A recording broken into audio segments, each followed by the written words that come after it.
down. One man in jail for domestic violence, the other for contempt of court. Both could have fled. Instead, they save a deputy's life. KT's Megan Cockstein is live in Northeast Portland near where this happened. And Megan, did running away ever cross their minds? No, Anna, not even once. They described this deputy, whose family, by the way, does not want to identify him, as a good man who simply pulled over here to help someone who was in need. And those inmates say, sure, they could have escaped from their work detail, but they say a human life was at stake. The thought that came in my head right when it happened was he needs help.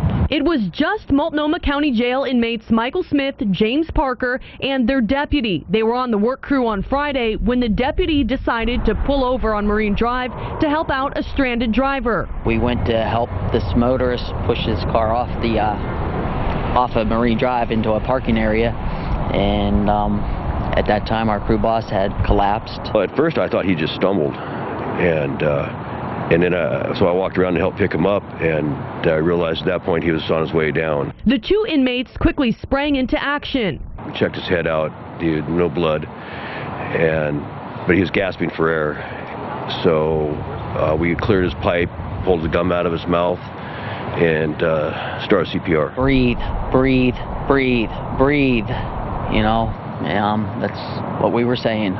They used the driver's cell phone to call 911. Meanwhile, Parker performed CPR, a certification he recently renewed. Every time you wonder, when it comes down to it, whether you'll be able to do it. And well, I guess you can. While they worked to save the deputy's life, the thought of running away never crossed their minds. I got 51 more days left.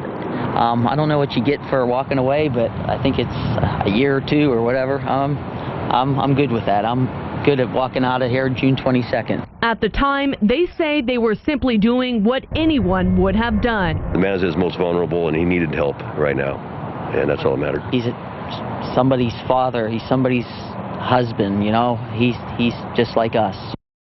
And there was also a good Samaritan here on scene until the paramedics arrived. He was actually a doctor, but has not been identified. Now, that deputy, we're told, is a 25-year veteran. He was taken to a nearby hospital, and we still don't know what kind of medical complications he had out here. We're live in Northeast Portland. Megan Cockstein, K2 News. Certainly an unusual day for those inmates and the deputy. Megan, thank you.